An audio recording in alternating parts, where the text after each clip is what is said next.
Olá pessoal, senhoras alunas, senhores alunos do curso de Náutica em 2021. Voltamos então após esse breve intervalo, né? Eu fiz o favor de retornar aqui alguns poucos slides só para a gente rever essas questões que são fundamentais para o nosso estudo, né? Problema da navegação, né? Onde a gente vai cair naqueles dois estágios, duas fases cada um, mas só para relembrar. O problema da navegação, a solução do problema da navegação pode ser resumido na prática pelas respostas a duas simples perguntas: onde estou e para onde vou? E essas respostas são nos apresentadas pelos estágios e fases que nós vimos a seguir, certo?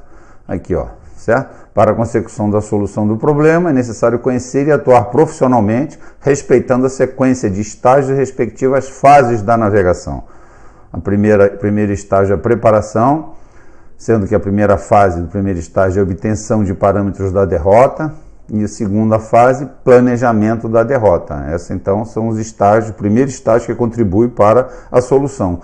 É a preparação, o planejamento, né? E a segunda estágio, a execução, sendo que as fases são execução do planejamento, execução do planejado e monitoramento da execução. Nós já vimos nessa mesma aula, pouco tempo atrás, né, a primeira fase aqui do primeiro estágio, obtenção do parâmetro da derrota, levantar eventuais riscos, perigos envolvidos na derrota e outros pontos que demandem avaliação do comandante. Coleta-se informações relevantes, ressaltando os riscos e alternativas que possam servir de apoio à decisão do comandante, resultando em parâmetros da derrota que orientarão a próxima fase.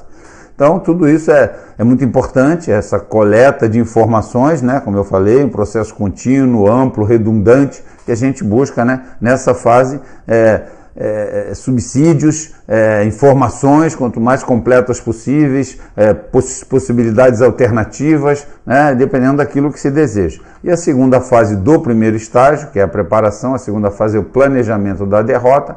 Coletadas as publicações náuticas, principalmente as cartas náuticas que serão usadas na derrota, e observando os parâmetros obtidos na fase anterior, traça-se efetivamente a derrota a ser navegada, marcando rumos, pontos de guinadas, áreas a evitar, elementos de navegação para navegação indexada, pontos de embarque do prático, linhas de posição de segurança e planos contingentes alternativos.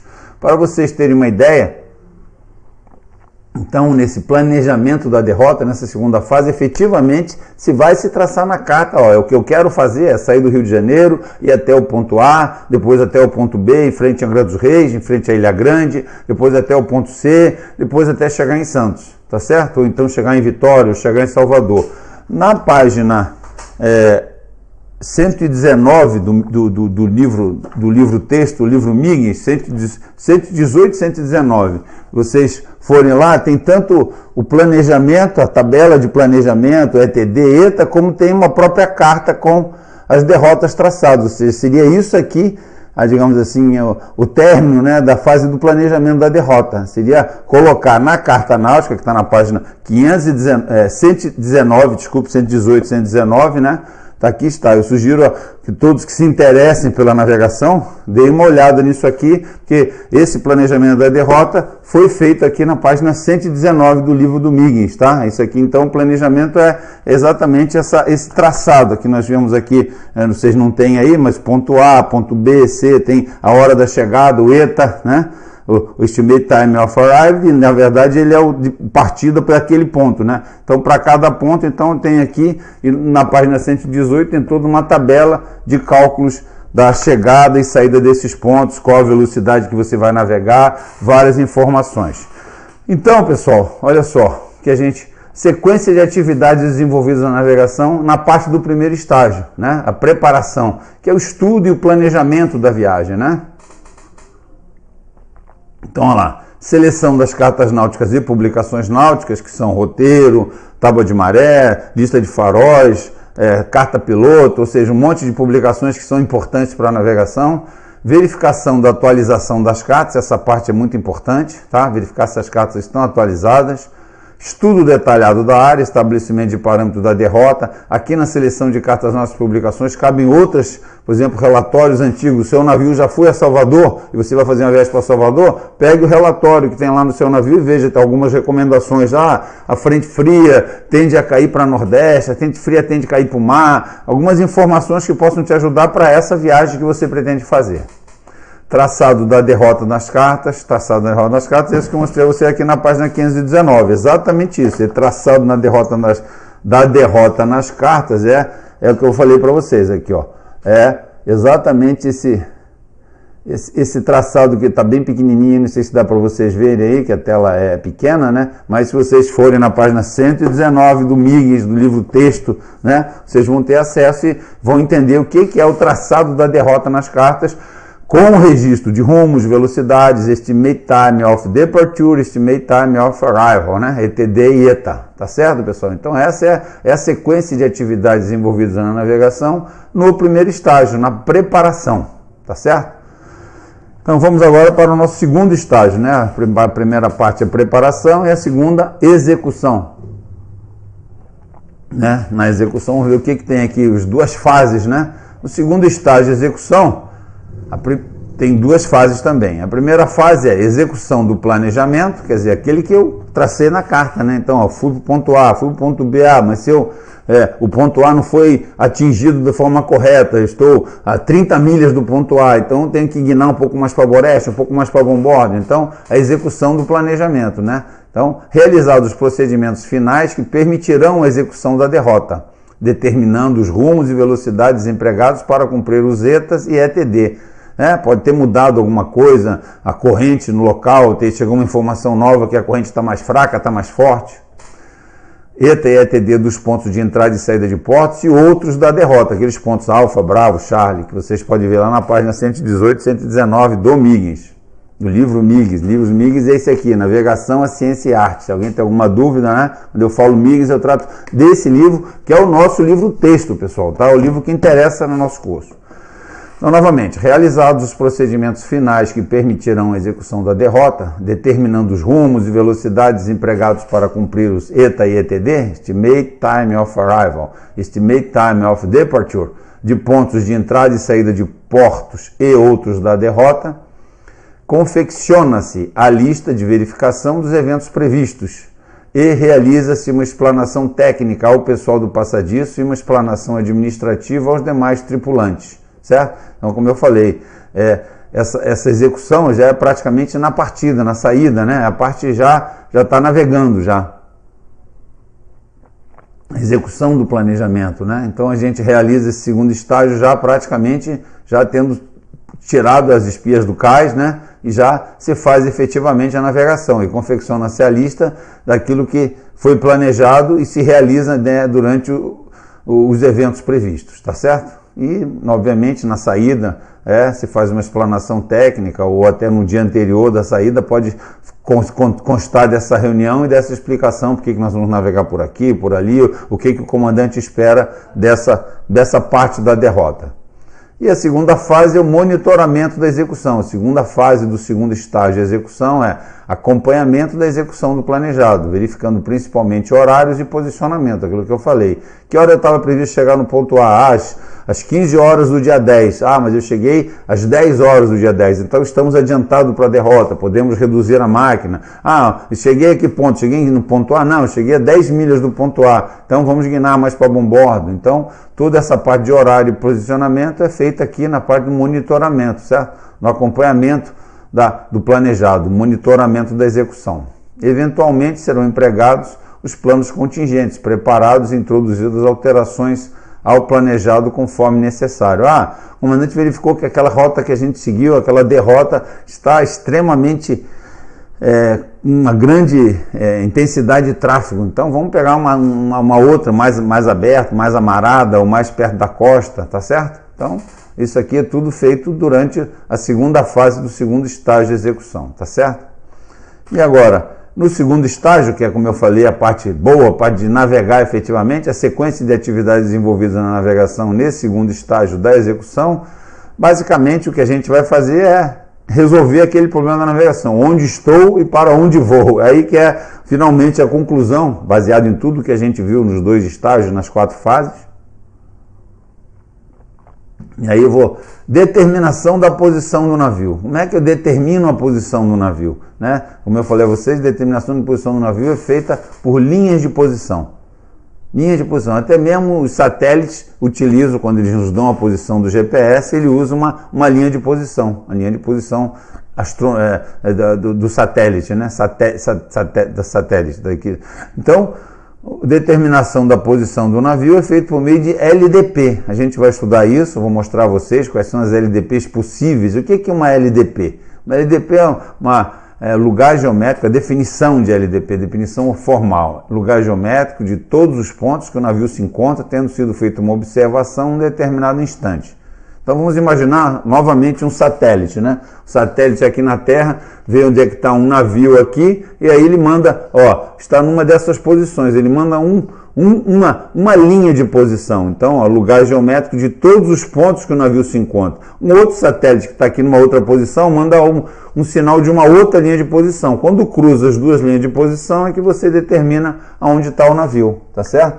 Aqui em terra não é muito diferente. Eu pego uma linha de posição de um farol, ali está, linha de posição de marcação. Aí tem uma linha de posição de alinhamento de uma casa, uma caixa d'água, uma casa que é conhecida, uma igreja, uma torre de uma igreja e uma caixa d'água. Então tem uma LDP de alinhamento e uma LDP de marcação. As duas vão marcar, vocês vão aprender a fazer isso, a determinação da posição do navio, que pode também ter linha de posição isobatimétrica, por iguais distâncias, então tem outras LDPs, mas a determinação da posição do navio seria uma determinação de uma posição observada. Determinação de posição observada é feita por meio de linha de posição, tá certo?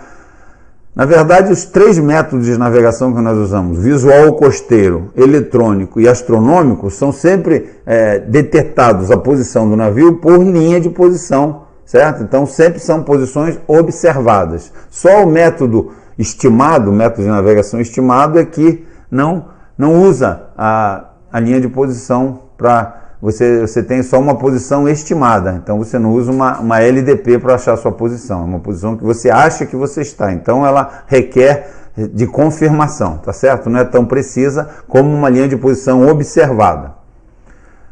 Determinação da posição do navio. Previsão da posição futura do navio. Então, assim que eu determino uma posição, na segundo estágio de execução, ou seja, na própria navegação, isso é a gente navegando, logo depois de determinar uma posição observada por meio de linha de posição, seja por satélite, seja por um farol, seja por uma estrela, fazendo uma linha de posição astronômica, que também vai me dar um lugar geométrico de todos os pontos que o navio se encontra, tendo sido feita uma observação dessa estrela numa hora prevista, numa hora exata, né? Então, após eu ter essa posição, eu faço a previsão da posição futura do navio, ou seja, eu estou navegando com 10 nós no rumo 000, então daqui a 1 hora eu vou estar 10 milhas ao norte, tá certo? Então aqui, a previsão da posição futura do navio. Essa previsão da posição futura nada mais é que o quê? O método de navegação estimado, certo? Se eu estou aqui, tirei minha posição e sei que estou navegando com 10 nós na direção 000, rumo verdadeiro 000, então eu ploto na carta, minha posição estimada daqui a 1 hora. Tá? Para que eu faço isso? Porque daqui a 1 hora, se eu tiver essa possibilidade, eu tiro uma nova determinação da posição do navio, a mesma forma que eu fiz aqui. Tirei uma posição observada e tenho a determinação da posição do navio. Aqui eu tiro uma nova determinação da posição do navio na mesma hora que eu previ aonde o navio estaria. Tá? Então, tira uma posição observada e depois o item 3, a nova posição observada. E aí, vou comparar, a comparação das duas posições, dessa aqui que eu tirei aqui e daquela que eu previa que eu estaria daqui a 1 hora. Então, o que vai acontecer? Se eu previ que eu estava 10 milhas ao norte da posição inicial, essa posição que eu tracei aqui, e digamos que eu esteja, não cheguei a 10 milhas, quando eu tiro uma nova determinação, vejo que eu estou a 9 milhas. Então, significa que tem uma corrente contrária me freando, eu vou precisar dar mais máquinas para navegar naquela direção, tá certo? Então, a comparação das duas posições, a posição feita, né, a nova determinação da posição do navio com a posição futura, ou seja, tirada por navegação estimada, aqui é a navegação costeira, eletrônica ou astronômica. E aqui seria a posição por navegação estimada. A comparação das duas posições para determinar os elementos da corrente e corrigir o rumo e a velocidade para seguir a derrota prevista. Como eu falei, tirei a posição inicial. Aí, então como eu estou navegando a 10 milhas na direção 000, no rumo verdadeiro 000, daqui a 1 hora eu vou estar a 10 milhas dessa posição. Aí quando eu tiro a posição, eu vejo que em vez de 10 milhas eu estou a 9 milhas. Então o que eu concluo? Que tem uma corrente contrária de 1 milha me freando. Se eu tirar a posição e dizer que estou a 11 milhas do ponto, então tem uma corrente de 1 milha me empurrando, tá certo? Sendo favorável. Então é para isso que a gente faz essa comparação. Isso sempre tem que ser feito para verificar se a redundância, né, da sua navegação está sendo feita corretamente. Então essa previsão da posição futura do navio é sempre feita usando a navegação estimada, tá certo? Determina aqui uma posição observada, determina-se uma posição estimada, uma nova posição observada na mesma hora que você colocou a sua posição estimada e compara as duas para verificar se você vai ter que dar mais máquina, menos máquina, guinar mais para boreste e guinar mais para bombordo. Vai ter um slidezinho adiante que dá para ver isso de forma bem clara. Olha lá, e o quinto item dessa sequência de atividades envolvidas na navegação é a repetição das operações de 1 a 4. Quais são as operações? Tira uma posição observada, depois tiro uma posição estimada daqui a 1 hora, 2 horas, 3 horas, quanto tempo eu achar que posso comparar, né? Daí, o item 3, tiro uma nova posição observada e o item 4, comparo as duas para verificar como é que vai ser aqui, tá? Então aqui nós temos um bom exemplo aqui, ó. Tem uma corrente desconhecida jogando para cá, o navio saiu daqui dessa posição, tá? Só para exemplificar bem claramente o que eu falei até agora. A derrota planejada, aquela que eu fiz lá no meu primeiro e segundo estágio, no meu primeiro estágio principalmente, né? Eu planejei navegar aqui, ó, rumo na superfície. Rumo na superfície, o SOA também, o Speed of Advanced, né? Tá aqui, é tudo uma velocidade planejada e um rumo planejado. Só que quando o navio saiu aqui, ó, essa corrente desconhecida, o navio tentando ir para lá, em vez de ir nessa direção aqui, ele foi nessa direção aqui, certo? Mesmo com a proa apontando naquela direção, o navio andava aqui escorregando, né? Derrapando, digamos assim, em vez de ir para lá, ele foi para cá. Então essa aqui que foi o rumo no fundo. Então aqui é o rumo na superfície, aquele que eu planejei, digamos aqui, planejou aqui 080, ó, tá vendo? Aqui é 000 lá para cima, o norte verdadeiro, então aqui seria o 090, que seria para leste. Digamos que eu planejei aqui, ó, o meu rumo na superfície seria 080, só que eu naveguei no meu rumo aqui é 100, 100 graus, entendeu? Ó, 20 graus de diferença aqui, que seria o abatimento, é o ângulo formado entre o rumo na superfície e o rumo no fundo. Aqui a gente vê o navio saindo daqui, empurrado por uma corrente que eu não sabia que existia, né? E foi me jogando para cá, a navegação oficial, real, foi essa daqui. Tá certo? Ele tentando seguir nessa rumo, o que eu tenho que fazer? Eu tenho que dar mais leme a bombordo, mais máquina para poder chegar aqui nessa minha derrota prevista. Tá legal, pessoal? Olha lá, é aquela posição observada que eu tinha inicialmente, certo? Então, eu tirei uma posição observada, sabia que estava saindo aqui dessa baía, né? Ó, o 2 é a posição estimada, podemos até ver aqui, é um triângulozinho, né? A navegação estimada é marcada, a simbologia da navegação estimada é esse triângulo aqui. Então, eu digamos que aqui fosse 10 nós, então 1 hora depois eu estaria aqui, se eu estivesse navegando a 10 nós, 10 milhas depois, tá certo? Então tá lá, eu saí daqui, 10 milhas eu estaria aqui. Essa era a minha previsão, meu rumo na superfície. Aí, no item 3 é o quê? A nova posição estimada, nova posição observada, na mesma hora que eu botei essa posição estimada aqui, tá certo? Então, quando eu tiro a minha posição 3, vai ser qual? Vai ser essa daqui, certo? Ó, a 3 vai ser essa. Eu estou aqui, não estou lá, eu estou aqui. Então, essa diferença entre as duas aqui é que vai ser a corrente me jogou daqui para cá, tá certo? Eu deveria estar nessa posição e, na verdade, estou aqui. Então, a corrente está me jogando aqui para o sul e para o oeste. Né? A corrente está aqui, ó, está sendo para o sul, mas tá não está exatamente, está para o sul e para o oeste, está jogando para cá. Então eu tenho que fazer uma compensação dessa corrente, certo? Lá está, eu tenho que, ó, em vez de, ó, eu estou navegando com essa proa, tenho que dar mais proa para bombordo, Opa, desculpa aí, eu bati errado aqui. Certo? Mais para bombordo e provavelmente um pouco mais de máquina para chegar até essa posição e seguir meu destino aqui. Tá certo? Se eu continuar navegando com esse rumo que eu estava aqui, com o rumo 080, como eu falei, na verdade eu vou ter que navegar aqui com o rumo, quando estava aqui já sentia que estava navegando no rumo 080, o mesmo rumo. Então eu vou ter que navegar com o rumo 060 para poder chegar até lá, 060 graus. Tá certo, pessoal? Então essa é a sequência de atividades envolvidas na navegação. Tudo isso é a resposta daqueles problemas, né? A solução dos nossos problemas, onde eu estou e para onde vou, certo? Onde eu estou seria aqui, a minha linha de posição me indicando aqui para onde vou. Eu quero vir para cá, mas eu cheguei aqui.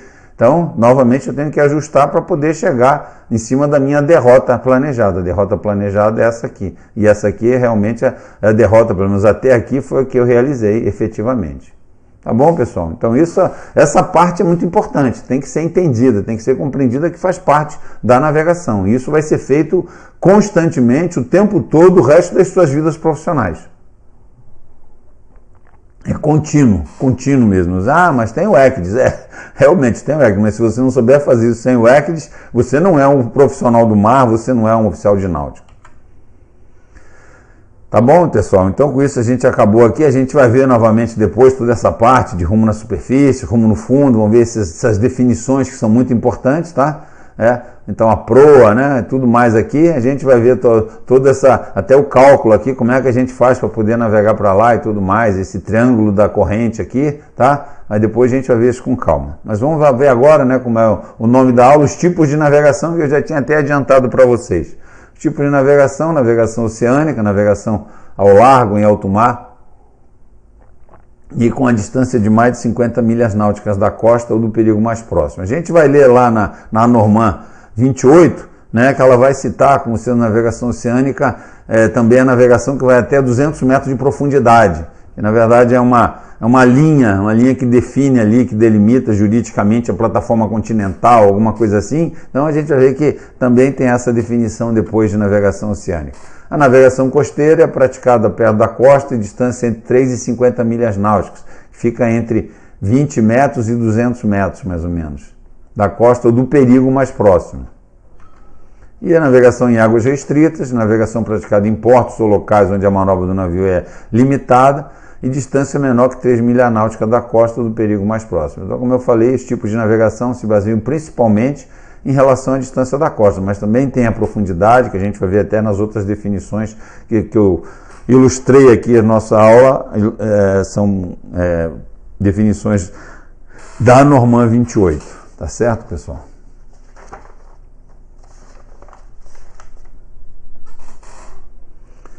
Aqui é um quadrinho que tem lá no nosso MIGS, no livro no MIGS, na página, aqui na parte em papel, onde é que está aqui? Aqui na página 3, na página 3 do MIGS tem uma publicação igualzinha a essa aí, tá? Esse quadrinho aí que vocês podem acessar lá, certo?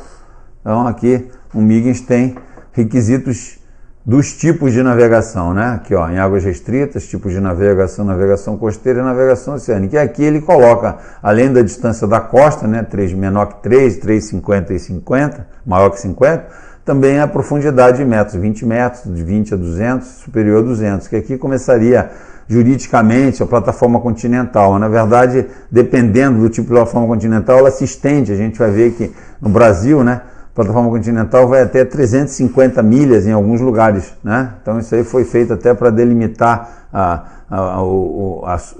jurisdição, a soberania de um país em relação ao mar, né?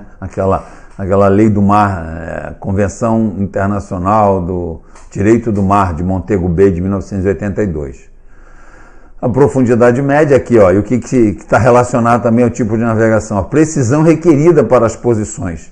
Em águas restritas é máxima, é que você precisa de maior precisão, porque é uma área muito pequena, tem uma pedra muito perto, quer dizer, qualquer coisa você pode encalhar ou bater, tá certo? Bater numa pedra. Melhor que 0,05 da milha ou 100 jardas. 100 jardas corresponde mais ou menos a 100 metros. Então, você é aceito no máximo uma defasagem ali de posição de 100 metros. Essa é o que se diz aqui como precisão da posição. Para a navegação costeira já se aceita 200 metros, 200 jardas, ou 0,1 da milha. Para a navegação oceânica, de 1 a 2 milhas, já que é uma área mais tranquila, mas não está vendo nem costa, certo? A frequência e determinação da posição, isso é muito importante, pessoal. Frequência e determinação da posição é cada 3 minutos, em média, né? A navegação restrita, em águas restritas, é importante que ela seja com mais frequência, né? Para você, já que ela é exigida a precisão maior, certo? Já na navegação costeira 10 a 30 minutos e a oceânica 3 vezes ao dia. Na verdade é uma vez por hora, sempre se coloca a posição, como a gente falou, é um trabalho contínuo, amplo e redundante, e aí vai depender da escolha do freguês, do comandante, do encarregado de navegação, tá certo? Mas aqui é o que diz o nosso livro, né? E aqui fala, observação, os valores típicos apresentados poderão variar, esses valores, de acordo com cada situação. As organizações internacionais que tratam da segurança na navegação, tal como a IMO, Organização Marítima Internacional, e IALA, Organização Internacional de Sinalização Náutica, recomendam, por exemplo, que os sistemas eletrônicos de posicionamento para a navegação de aproximação de portos e em águas restritas tenham uma precisão da ordem de 8 a 20 metros, 95% de probabilidade. Tá bom, pessoal? Então, prosseguindo aqui, olha só, como eu falei, eu botei aqui as definições que estão na norma 28, ó, navegação em mar aberto, é uma outra, né? Ó, em mar aberto pode ser costeira, oceânica ou em águas restritas, é a navegação realizada em águas marítimas consideradas desabrigadas, ou seja, você sair da Baía de Guanabara, estiver ali já em frente à área oceânica de Niterói, já é uma navegação em mar aberto, ou então estiver lá na Barra da Tijuca, considerada navegação em mar aberto. Né? E podem ser consideradas navegação costeira, navegação oceânica e navegação em águas restritas. Até 3 milhas da costa vai ser considerada restrita. A partir de 3 milhas costeira e depois de 50 oceânica. Tá certo, pessoal? Essa é a navegação em mar aberto. Águas marítimas consideradas desabrigadas. Navegação costeira, aquela realizada em portos nacionais ou estrangeiros dentro de 50 milhas náuticas da costa ou do limite de 200 metros de profundidade. Não deve ser confundido, como eu falei, com o conceito jurídico de plataforma continental, cujo estabelecimento é preconizado na parte 6 da Convenção das Nações Unidas sobre o Direito do Mar, o que ocorrer primeiro. Então, quer dizer, o que ocorrer primeiro é ou 50 milhas ou 200 metros. Se 200 metros ocorrer aquém das 50 milhas, então ali estaria já a navegação costeira, tá certo? Mas se 200 metros foi depois dos 50 milhas, então nas 50 milhas é que vai ser a navegação costeira. E a navegação oceânica é caracterizada quando uma embarcação se enquadra em uma ou mais das seguintes circunstâncias. Além do limite de 200 metros de profundidade ou de 50 milhas náuticas de terra, o que ocorrer primeiro, né, que separa a navegação costeira da navegação oceânica, em águas onde a posição obtida por meio visual com referência terrestre, estruturas offshore fixas cartografadas ou sinais náuticos flutuantes não é factível, ou seja, não se pode ver, suficientemente afastadas de massa de terra e áreas de tráfego nas quais os perigos de águas rasas de colisão são relativamente pequenos, tá? Então essa é a definição de navegação oceânica definida na nossa Norman 28, Norman de navegação, tá? Temos também a navegação em águas restritas, né? É a navegação que se pratica em portos ou suas proximidades, em barras, baías, canais, rios, lagos, lagoas, proximidades de perigos ou quaisquer outras situações em que a manobra do navio é limitada pela estrita configuração da costa ou da topografia submarina. É este também o tipo de navegação utilizado quando se navega à distância da costa ou do perigo mais próximo, menor que 3 milhas, como a gente já viu mais de uma vez aí. É o tipo de navegação que maior precisão exige, como está lá no quadrinho do Miggins, tá? Bem claro isso, certo? Navegação interior, essa a gente não tinha citado, mas é importante. Quem navega até Manaus, né, entra ali pelo Rio Amazonas, né, o Rio Pará, depois o Rio Amazonas, ó, é a navegação realizada em vias navegáveis interiores, ou então na Lagoa dos Patos, como eu fiz lá quando eu naveguei no Ariparreiras, e em áreas marítimas consideradas abrigadas. Então até a Baía de Guanabara seria, né, podem ser classificadas em 2 tipos, aquela realizada em águas abrigadas, tais como lagos, lagoas, baías, rios e canais, onde normalmente não sejam verificadas ondas com alturas significativas, que não apresentem dificuldade ao tráfego da embarcação. Aí a Baía da Guanabara ficaria meio, que às vezes existem ondas significativas dentro da baía, né? E 2, aquela realizada em águas parcialmente abrigadas, onde eventualmente sejam observadas ondas com alturas significativas e ou combinações adversas de agentes ambientais, tais como vento, correnteza ou maré. A Baía de Guanabara tem umas correntezas meio fortes, que dificultam o tráfego de embarcações. Então eu diria que a Baía de Guanabara estaria aqui considerado como uma navegação interior tipo 2. Aí tem que ver a Capitania dos Portos do Rio de Janeiro, que certamente é que define que tipo de... Eu não sei dizer para vocês, mas é só ver nas normas para a Capitania dos Portos, normas de navegação, e a gente vai ver, pode ver isso aí lá. Tá certo, pessoal? Então, a norma 28 define também a navegação interior. E uma última definição que eu queria mostrar a vocês, agora já da norma 8 DPC, a norma 8 é que fala de... Não sei não, tem que ver lá no livro. Mas é uma definição importante para vocês conhecerem, vocês saberem, já devem conhecer talvez, águas jurisdicionais brasileiras. Envolve as águas todas que têm algum grau de soberania do Brasil. Compreendem as águas interiores e os espaços marítimos nos quais o Brasil exerce jurisdição, soberania, em algum grau. Então esse algum grau eu já vou falar. Sobre atividades, pessoas, instalações, embarcações e recursos naturais vivos e não vivos, encontrados na massa líquida, no leito ou no subsolo marinho, para os fins de controle e fiscalização, dentro dos limites da legislação internacional e nacional. Esses espaços marítimos compreendem a faixa de 200 milhas marítimas contadas a partir da linha de base, a crescida das águas sobreadjacentes, a extensão da plataforma continental, além das 200 milhas marítimas onde ela ocorrer. Essa questão aqui de jurisdição em algum grau, então começa como, nossa, vocês já devem ter visto alguma palestra sobre isso, sobre qual é a jurisdição do Brasil sobre o nosso mar territorial. O nosso mar territorial é até 12 milhas. O que é mar territorial brasileiro? É onde o Brasil tem total jurisdição, 100% da soberania, mas só vai até 12 milhas além da linha de base ali da praia, certo? De 12 a 24 nós temos a tal da zona contígua, que já é uma soberania que não é completa, que é menor. Depois, então, 12, 24, até 200 milhas, nós somos águas jurisdicionais, Zona econômica exclusiva. A zona econômica exclusiva vai até 200 milhas. E depois, onde foi provado que a plataforma continental se estendeu além das 200 milhas, nós temos também outra jurisdição, outra soberania sobre essas águas. Por isso, o que se chama águas jurisdicionais brasileiras? É a Amazônia Azul.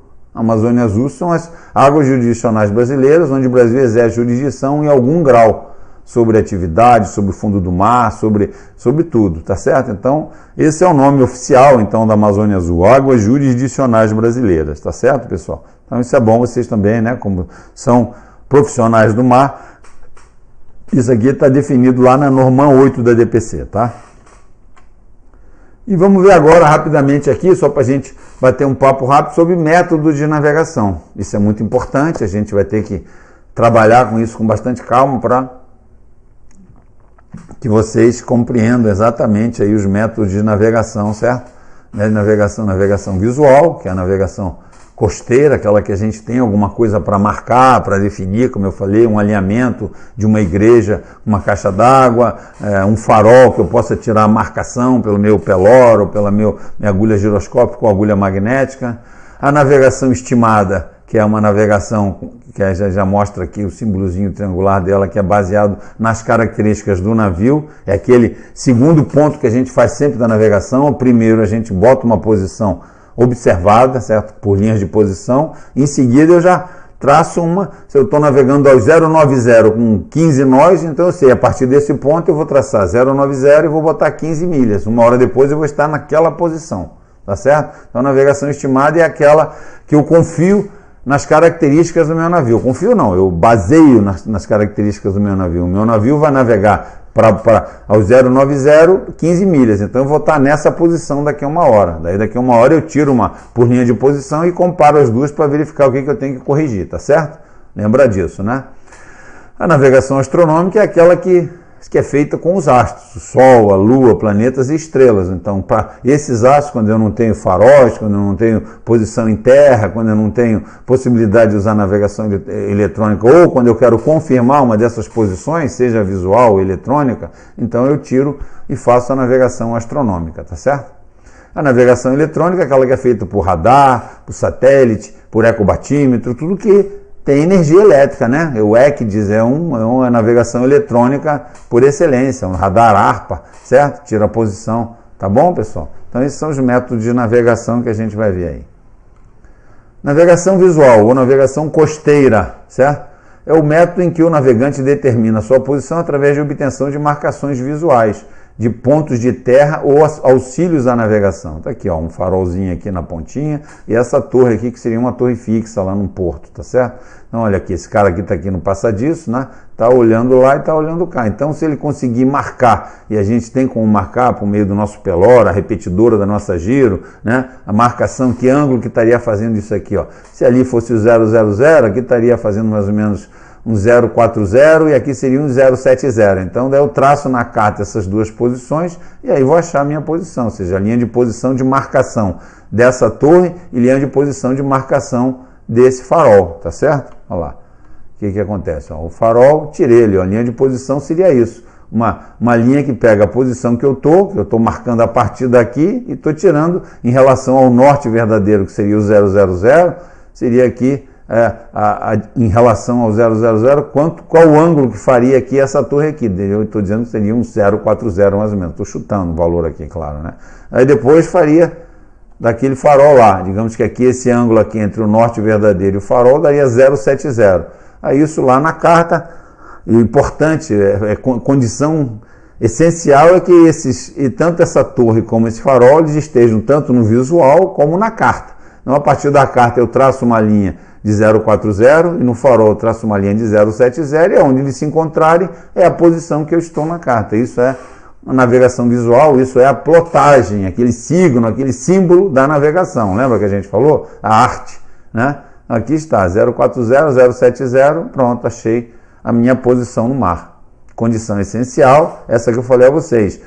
Tanto a posição que eu estou marcando, como o farol e a torre, eles têm que estar bem claro, tem que estar bem definido que isso é na carta e ali eu estou vendo, isso é na carta e ali eu estou vendo, tá? Então tem que estar na carta e tem que estar no visual claramente, para eu poder fazer a navegação visual ou costeira. E aqui tem o ciclo, então essa é a forma de marcar, né? Tem um círculo azimutal, isso aqui a gente chama de repetidora da agulha giroscópica, ela tem aqui a indicação. Então o que a repetidora giroscópica nos dá? Ela nos dá a posição do norte verdadeiro, a indicação do 000 e a partir daí os 360 graus em torno, né? A partir da direção de referência, que é o norte verdadeiro, a gente já falou em direção de referência, e daí 90 graus seria para leste, 180 para o sul, 270 para o oeste e 90 e 000 para o norte. Então, a partir daqui, pelora é o nome dessa base que segura a repetidora da giro. Eu coloco esse círculo azimutal sobre aqui a repetidora da giro e olho aqui pela minha fenda divisada, que eu vou mostrar a vocês, alinhado com a mira com retículo, né? A rosa nivelada, essa rosa dos ventos que fica aqui sobre a repetidora da giro, pelo nível da bolha existente na base da mira com retículo. Vamos ver aqui como é que é isso. Olha lá, que dá para ver melhor. Está aqui, ó. Aqui é a fenda divisada, isso aqui fenda é um rasgo que tem aqui nisso aqui, alinhado exatamente com essa mira com retículo, desde que a bolha esteja aqui centrada, para que ela esteja baseado, né, esteja nivelado essa rosa dos ventos que fica aqui, e daí eu leio aqui na própria rosa dos ventos qual é essa marcação. É aqui que eu leria 040 para aquela torre e depois fazendo esse alinhamento aqui, olhando aqui na fenda, alinhando com esse retículo e alinhando primeiro com a torre e depois com o farol, eu leria 040 e 070 aqui na rosa dos ventos. É assim que se faz uma marcação, né? Uma linha de posição de marcação, tá certo? Então, vamos guardar esses nomes, hein, pessoal? Fenda divisada e mira com retículo, tá certo? Esse item aqui, e aqui fica a bolha de nivelamento da rosa dos ventos, tá? Ó, obtendo, tirando marcações, tá? Aqui, ó, tá? Então como é que faz aqui, ó? Ele olha aqui, ó, aqui dá para ver bem, ó, a fenda divisada, a mira com retículo e o farol lá que a gente marcou 070. Daí eu tenho que ler aqui na rosa dos ventos que fica aqui embaixo, eu leio aqui quanto é que vai dar esse alinhamento. O alinhamento, na verdade, ó, a marcação é feita por esse alinhamento da fenda, a mira e o farol, tá certo? Tá aqui, eu estava marcando errado. É aqui a fenda, a mira e o farol, tá certo? Então, você olha aqui, você coloca os dois alinhados com o que você quer marcar e aí lê aqui na rosa dos ventos que fica aqui nessa repetidora da giro aqui, tá certo? Aí está, daí você tirou no mar aqui, ó, tirou essa direção aqui 045 daqui do farol e tirou da igreja 315. O que você vai fazer na carta? Tá lá, a carta tá aqui, ó. Como eu falei, condição essencial é que você esteja vendo o farol e vendo a torre e esteja bem identificado na carta, não tenha dúvida. Se tiver um outro farol aqui, você pode ter dúvida, qual farol que eu estou marcando? É esse ou aquele? Aí só tem esse farol. Então eu tirei as duas marcações, chego na carta e traço aqui 045 a partir do norte verdadeiro e 315 a partir do norte verdadeiro. 045 é o ângulo formado desde daqui até aqui, 045. 315 é o ângulo formado daqui até aqui. Então tracei as duas linhas aqui, as duas linhas de posição de marcação, pronto, achei a posição do navio.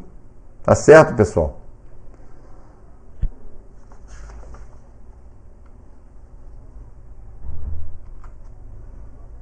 Tirando marcações. Aí tem qualidade telescópica e a gente vai continuar então, vamos dar uma revisada na próxima aula, essa parte de tipos de navegação e a gente então continua então a próxima aula, eu encerro por aqui, já chegamos nos 40 minutos de aula, certo?